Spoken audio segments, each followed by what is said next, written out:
PSM Makassar belum menentukan kerangka tim yang akan berlaga di Piala AFC 2022. Pelatih Bernardo Tavares menyebut masih terlalu awal untuk menetapkan hal itu, mengingat masih ada beberapa pemain yang belum bergabung.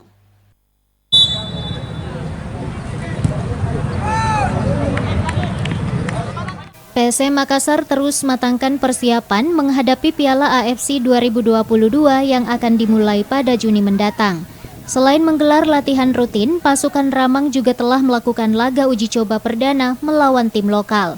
Meski demikian, pelatih PSM Bernardo Tavares hingga kini belum menentukan kerangka tim yang akan berlaga di Piala AFC. Tavares saat ini masih fokus untuk meningkatkan fisik para pemainnya sebelum mencari 11 inti yang akan digunakan pada kompetisi nanti. Pelatih Bernardo Tavares menyebut masih terlalu awal untuk menetapkan kerangka tim, mengingat masih ada beberapa pemain yang belum bergabung. First 11 format for the season.